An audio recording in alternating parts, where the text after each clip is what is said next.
The year was 1888. The day, I shall never forget it, August the 31st. There was no swirling pea soup fog reducing the gas lamps to yellow blurs hanging in a cold grey sea. On the contrary, it was a mild night following an exceptionally warm evening. It had been a splendid summer, and seemed set for a pleasant autumn. If anything, these conditions increased, rather than diminished, the horror of the events that followed. Certainly they left me all the more unprepared, as if one could ever be prepared, for such vile and unnatural evil. So begins the first video game to ever get a UK 18+ rating, akin to today's M rating in the US. 1987's Jack the Ripper for the ZX Spectrum. As far as I know, the game itself was entirely text-based and didn't actually have any audio, so I threw that together with a text-to-speech synthesizer and some royalty-free, ominous 8-bit music. Every paragraph ends with the narrator saying, "What was I to do?" And then you type in what you want to do. You have to get the wording 100% correct for it to do anything. It was basically an electronic choose-your-own-adventure book. Considering that the game was entirely text-based, there wasn't a lot in it that really demanded an 18+ rating. It didn't have any strong language, and sure, it was about Jack the Ripper, but there was no on-screen violence because, again, it was entirely text-based. There were movies with a lot more taboo stuff that had a much lower rating. Everyone involved in rating Jack the Ripper admits that the 18+ rating was just an attempt to drum up controversy and use it as a marketing tool. Look at how transgressive and envelope-pushing this game is. Don't you want to play it? I bet you do. That's mostly how the gaming community remembers Jack the Ripper. Less well remembered is how goddamn weird the game is. Surprisingly for a game about Jack the Ripper, the plot isn't really about uncovering Jack's identity. Instead, the resolution involves the narrator physically going into the soul of one of Jack's victims, ending up in a dreamscape random events plot that would make Joel G. proud, and eventually wielding the power of the victim's pure and innocent femininity to defeat Jack the Ripper. You know, as you do in M-rated video games. The world was pink and gentle. Sunlight filtered gently from a pink sky, and everything was pervaded with a subtle scent of roses. Rivers flowed with sweet milk, and every living thing seemed young and unafraid, as if it were newborn into a world of unconditional love. I knew that I was somehow within the very soul of Lady Maybank, walking, as it were, amid the essence of her feminine soul, encompassed by the flowers of her purity. Rivers of milk? Ew. But seriously, this game actually sounds really good. These days, I'm into all sorts of trippy internet ephemera that's more or less like this. Stuff that's simultaneously super nerdy and yet weirdly emotional. If I grew up in the 80s with no internet and most video games just collections of pulsing dots, I'm sure I would vibe with this game. I don't know if it ever had a small but devoted cult following in its heyday, but I would have started one. Who made it? And were there other games like it? The short answers to these questions are, we have absolutely no idea, and not really. The long answer is, I'm your host, Tor Parsons, this is my co-host, Jollibee the Durian, and welcome to Tor's Cabinet of Curiosities.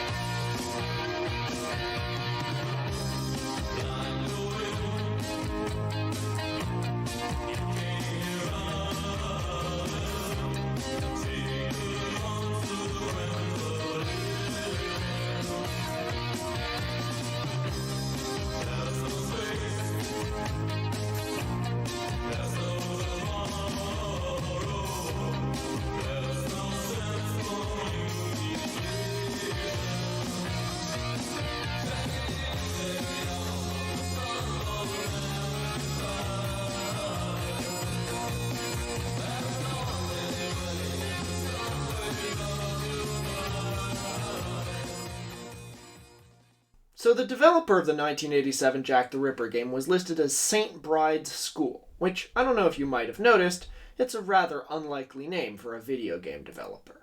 Weirder still was the fact that it was headquartered in a rural Irish village called Burtonport. Sure, Ireland is the Silicon Valley of Europe now. There are video game developers based in Ireland now. But in 1987, Ireland was poorer than Slovenia. Chances are the average Irish village in 1987 didn't have a single computer, let alone a video game company producing unusual and interesting games. What other games did St. Bride's School have up their sleeve?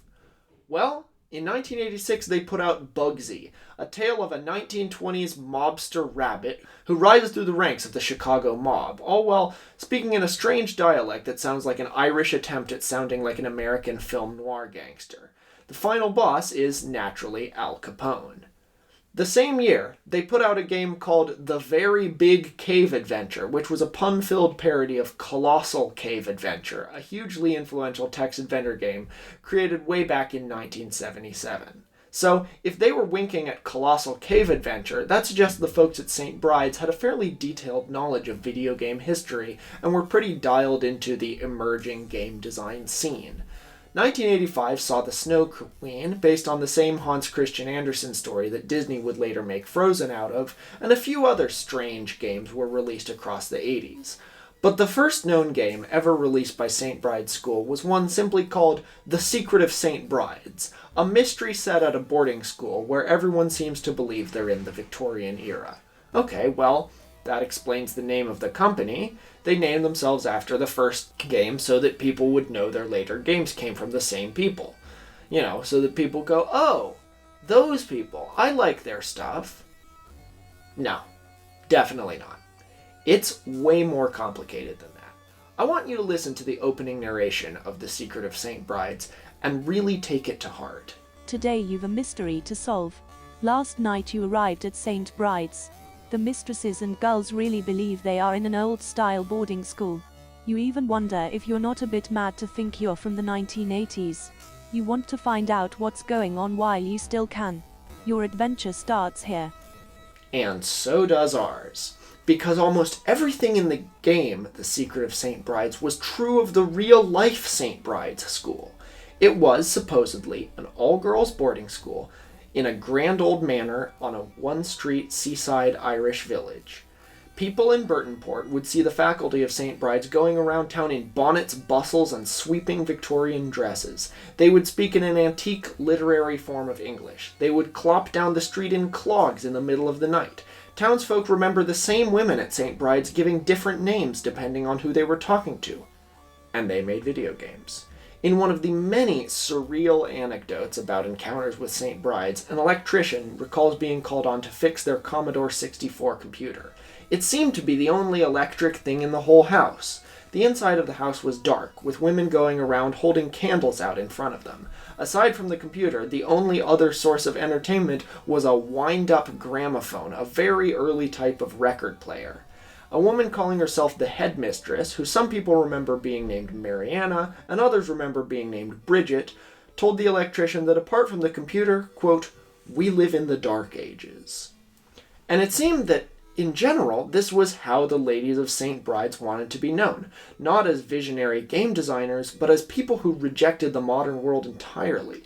Two women from St. Bride's appeared on Ireland's version of The Late Late Show in 1988, in their crinolines and petticoats, this time calling themselves Victorian Romantics. Tell me if these people sound like cutting-edge video game programmers to you. Now, Miss Tyrrell was born in London to a family of teachers, educated in English. This is Miss Tyrrell here at Oxford, and herself taught kindergarten for many years before chucking it all in order to move to Ireland to live what she considers a better way of life. She is the mistress of the house.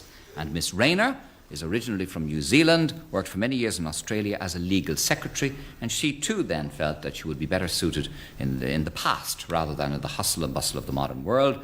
And her position in the household in Burtonport is that of housekeeper. Now, a lot of people, Miss Tyrrell, will wonder, what are you actually up to in Donegal? What is all this about? Well, in our house in Burtonport, we live as Victorians. I am the mistress, Miss Rain is the housekeeper. The other girl that you saw on the film is Sophia, and she's the maid.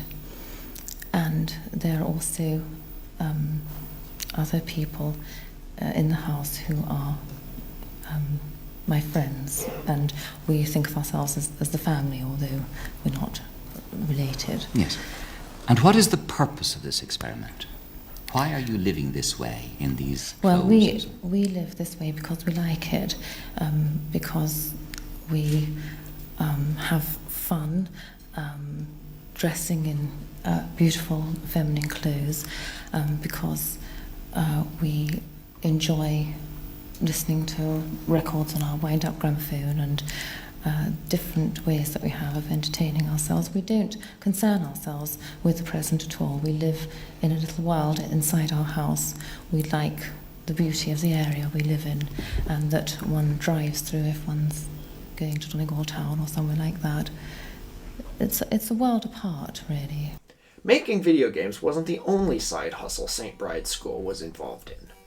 More characteristically of them, they had a business making and selling Victorian clothes, stitched with old-fashioned, hand-cranked sewing machines, and they published an amateur literary magazine called The Romantic. But their biggest industry, or at least the one they advertised the most, was the school itself. Straight-faced ads ran in British and Irish newspapers throughout the 80s, touting St. Bride's School as a genuine boarding school, with a standard classical curriculum, the cardinal subjects being mathematics, elementary Latin, grammar, and literature. The day begins with the rising bell at 7:30. Our girls receive the healthy benefit of lively sea air and fresh open countryside, and in the matter of sunshine, so vital to the health of growing children, we are singularly well favored. Attending there cost £120 a week. Now, of course, the readers weren't supposed to take the ads totally seriously, especially since the ads also mentioned they had a modern gramophone, for which great care is taken to avoid overwinding.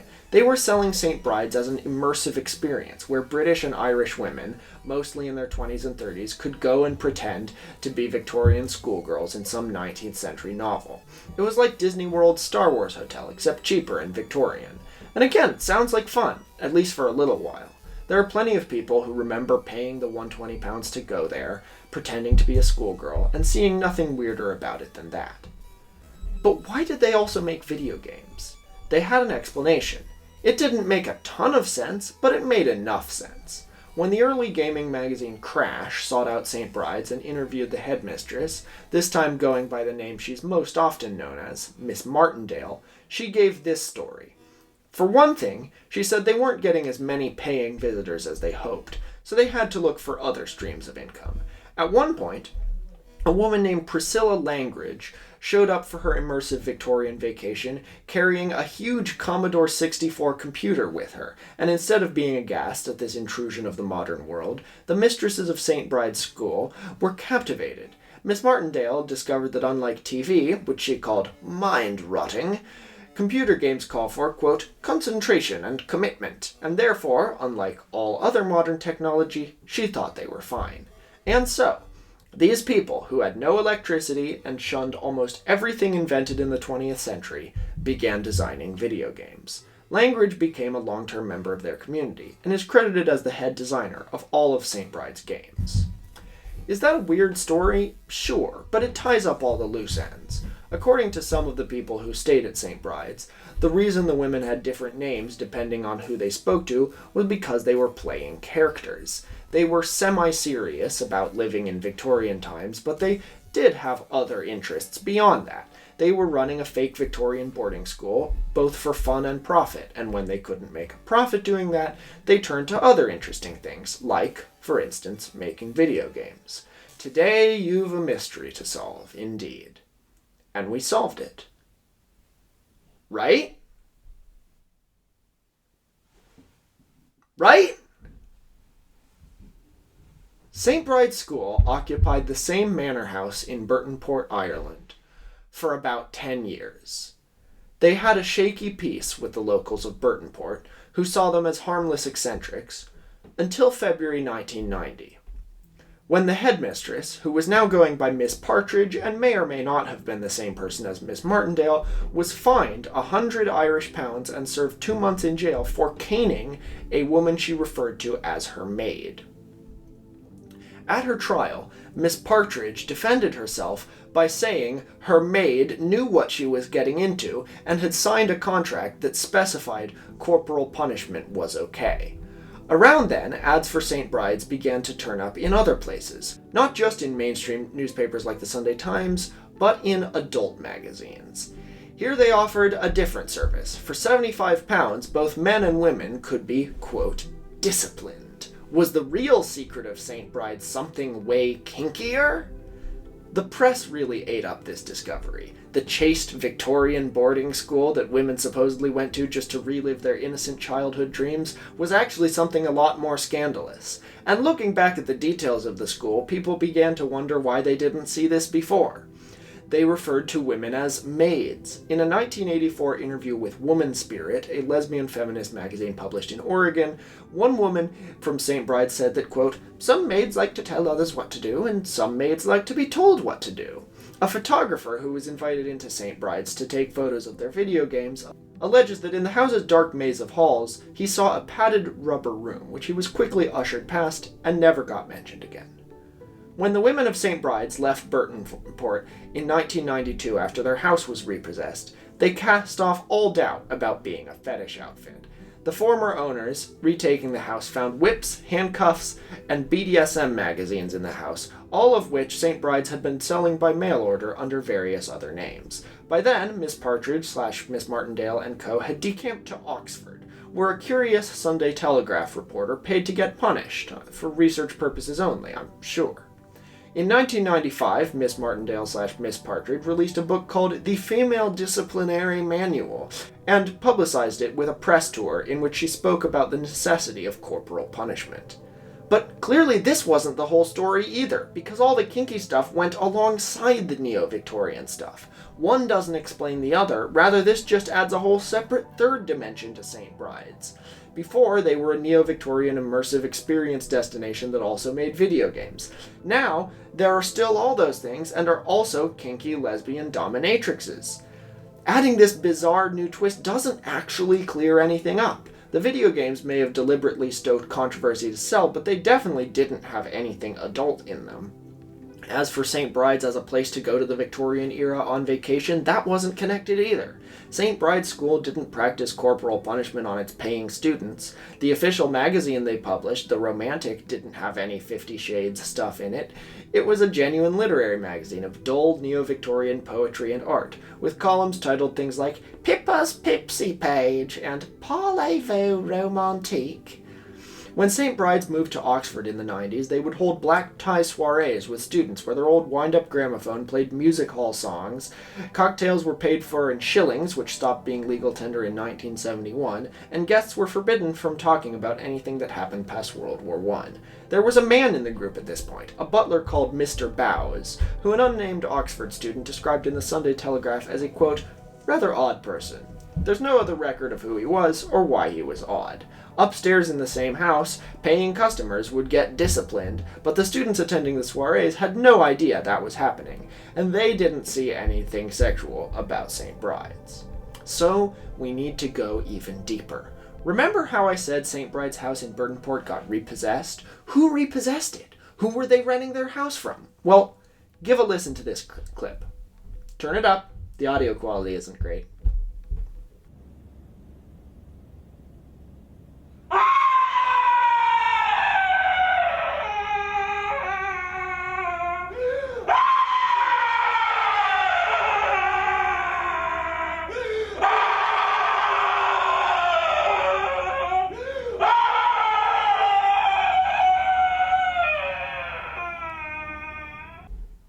This clip of a guy screaming is from an art piece called Danger Music 17 by Dick Higgins, performed live at the Australian Institute of Music in 2011. There's an introduction to it too, which does not consist of screaming here. In Danger Music number 17, Higgins sets out to see just how much expression he can cram into a minimal unit. This was one of Higgins' favourite scores to perform, and once he performed it at a friend's party and was promptly asked to leave. Back when I did Tour's Cabinet on the radio at my college, I used Danger Music 17 as bumper music all the time. It was one of my favorite running gags. Now, Dick Higgins didn't invent the idea of screaming a lot to release your emotions. You could, in fact, make a religion out of that. And that's exactly what one Jenny James did in 1974. She had read the book The Primal Scream, a 1970 pop psychology bestseller, endorsed by John Lennon and Yoko Ono, which asserted, amid a lot of weird Freudian shit, that everyone has repressed childhood trauma and you have to scream it out. Today, Primal Scream Therapy is best remembered for being a pretty good band name, but it was a real fad in the early 70s, and nobody took it quite as seriously as Jenny James. She bought an old manor house in Burtonport, Ireland, and started a commune called Atlantis, some called it a cult, based around the practice of primal screaming. It was the same house that would later become St. Bride's School. Locals didn't take too kindly to these screaming hippies in their midst, and when outsiders visited Burtonport, the locals soon had to explain that all the screaming is in fact not a cause for concern, it's just annoying. Relations soured between the villagers and the Screamers, as the Atlantis commune is now almost always known, and eventually in 1980 they moved out to an island off the coast of Burtonport where they were out of the villagers' hair, except on quiet nights when their screams still echoed across the bay. But that was fine. It just gave Burtonport a fun goth atmosphere, I guess. And then it got all the more goth when weird young women who seemed to believe they lived in the Victorian era showed up in the Screamers' old house. Burtonport couldn't catch a break. Local news reported that Burtonport had gone from harboring one cult to another, and the villagers assumed that there had to be some connection between the Screamers and St. Bride's. A Burtonport resident interviewed by BBC Ulster in an investigation into St. Bride's said that the so-called headmistress of St. Bride's definitely had a connection to the Screamers. He knew her as Bridget, but she was probably the same person as Miss Partridge and Miss Martindale, and possibly the same person as Priscilla Langridge, the video game designer. There were definitely multiple people who appeared in public as Langridge, and the story of her arriving at St. Bride's with a Commodore 64 under her arm is doubted by most people covering the story. Whether or not St. Bride's originally had ties to the Screamers eventually fell into conflict with St. Bride's and repossessed the house, which they still owned.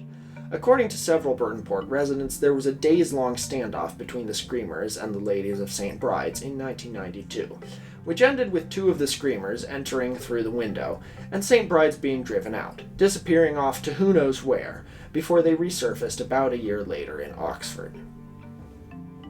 We do know this: St. Bride's didn't evolve organically out of the Screamers. The group that became St. Bride's arrived in Ireland from Yorkshire in the north of England around 1980.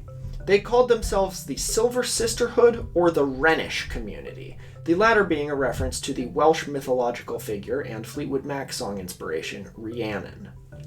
St. Bride's was coined when they moved to Burtonport.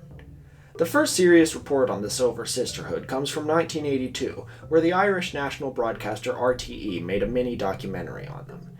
This is before anyone even suspected them of being into kinky stuff, before they started releasing video games, and before they started selling all-inclusive vacations at their fake Victorian boarding school, and the clip paints a very different picture of them. According to this mini-doc, they really were a cult, albeit not a very threatening one. They were a matriarchal society that grew all their own food, made their own musical instruments, and generally lived a simple hippie commune lifestyle of drum circles and worship of the mother goddess.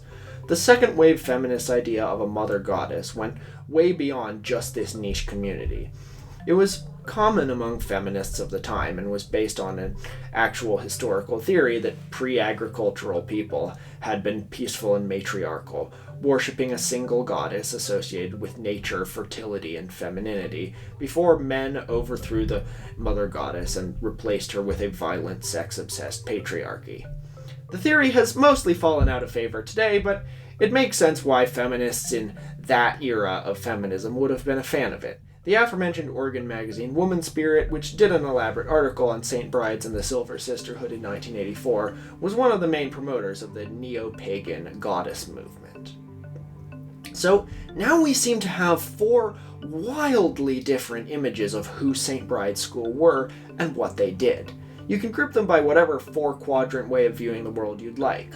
Earth, they were mother goddess worshippers. Air, they were groundbreaking video game designers. Fire, they lived like people in the Victorian era. And water, they were a kinky S&M fandom thing. I actually don't know how I would link that one to water. It's just the one left over. Maybe you could say, yeah, I'm gonna do this like JREG. It's a political compass. Left libertarian, they were mother goddess worshippers. Right libertarian, they were tech people. Left authoritarian, they were lesbian dominatrixes. And right authoritarian, they were Neo-Victorians.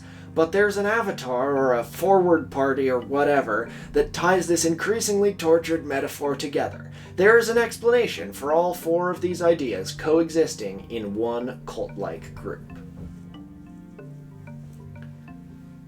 Before they arrived in Ireland, and before they had a commune in Yorkshire, the film journalist Owen Williams claims, in one of the deepest dives anyone's taken into the world of St. Brides, he claims the Silver Sisterhood began as a, quote, sapphically inclined student group at Lady Margaret Hall, a women's college at Oxford.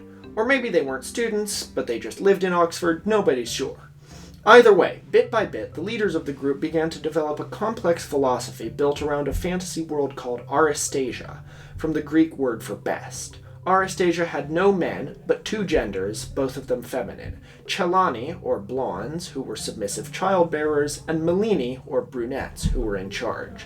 The real world was known as Telluria and was considered to be in a state of decline. The social upheaval of the 60s was nicknamed the Eclipse, which put the world into an apocalyptic state called the Pit.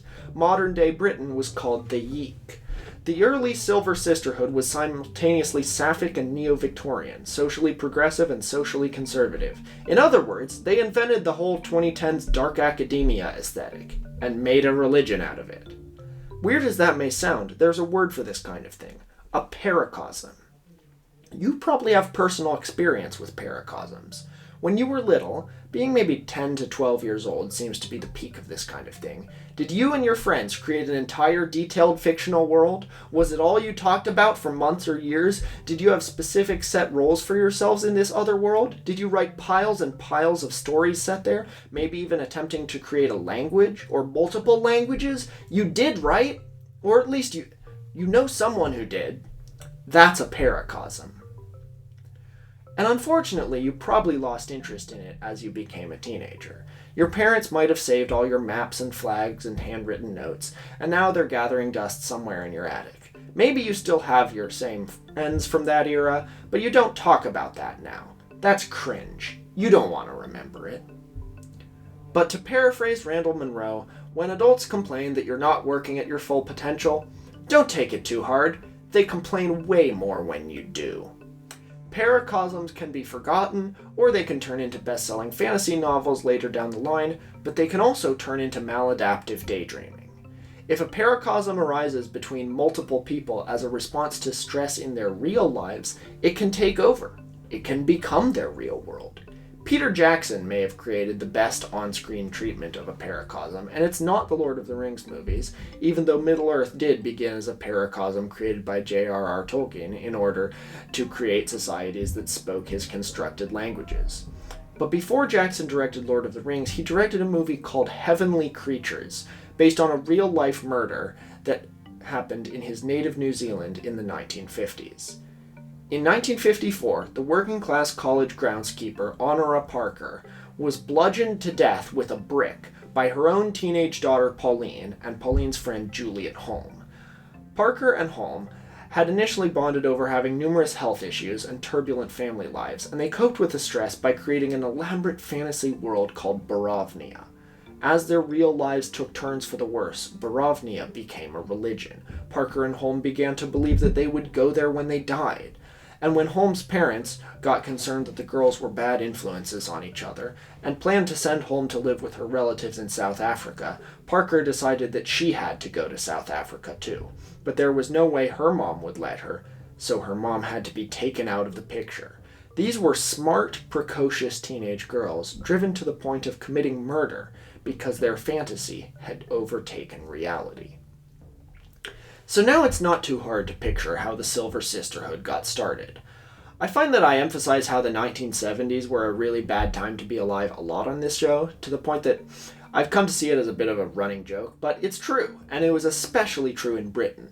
There were nationwide strikes that caused shortages of staple foods and regular blackouts. Inflation was twice as high as it ever got in 2022 in America. The Prime Minister himself, James Callaghan, told reporters that if he was a young man, he would emigrate. Now imagine that against this background, you're a young, bright lesbian.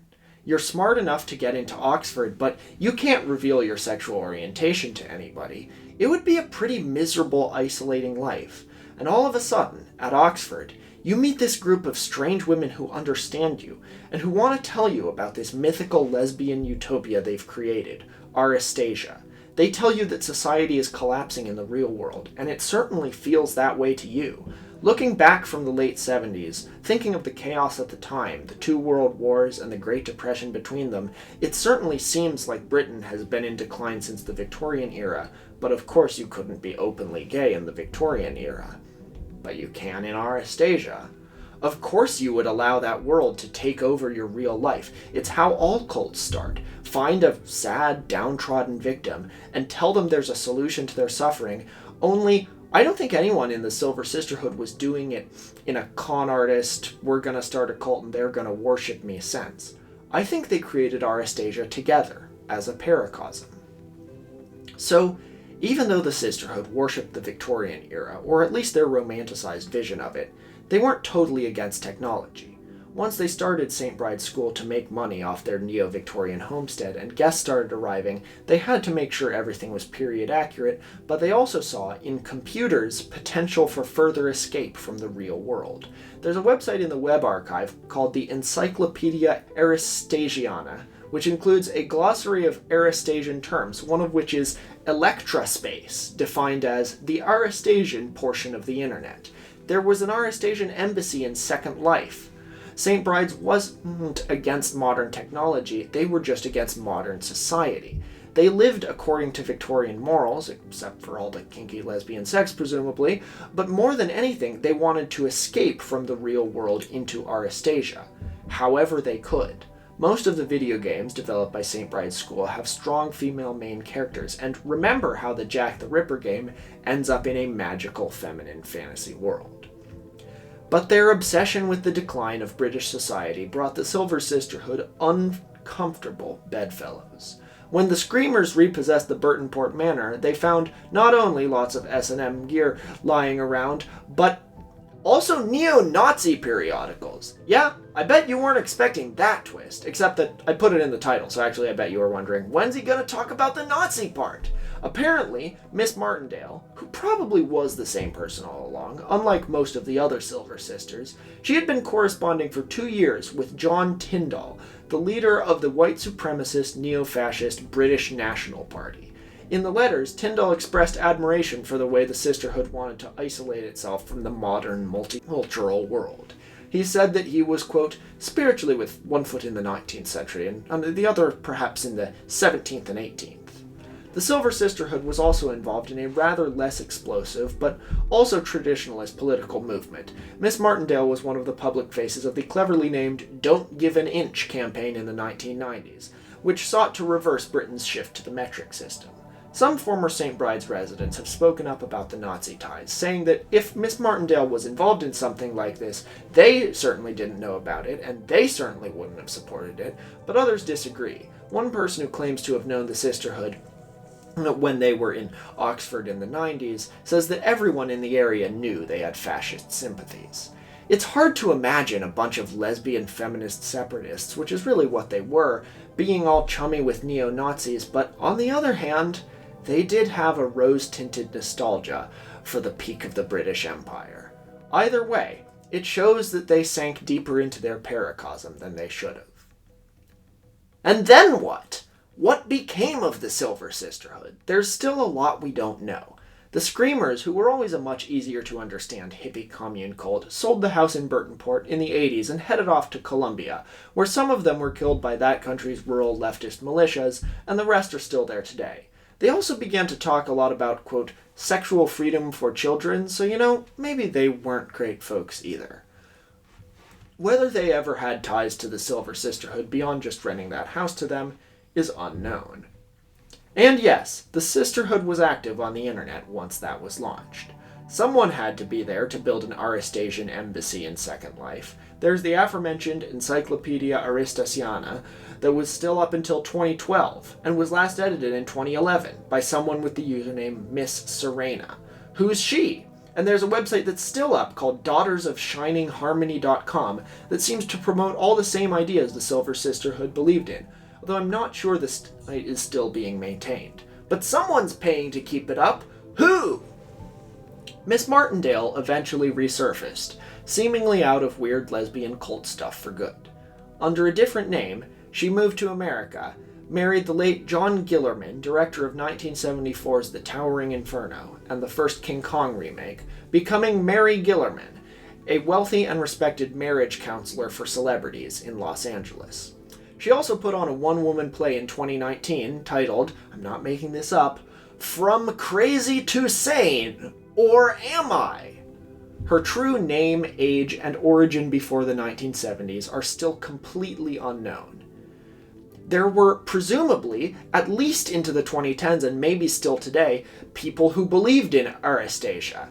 And ultimately, despite all this, I'm not sure we have a real explanation for why they made video games about branching caves and rabbits that were Chicago mobsters.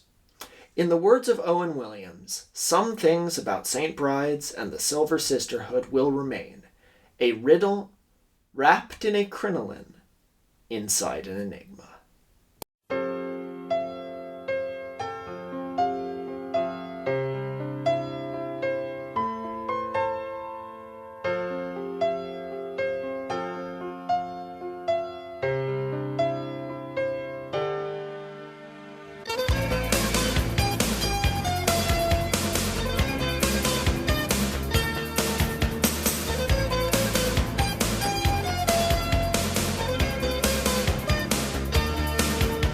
Believe in something right, but you do something wrong. The loaded question will break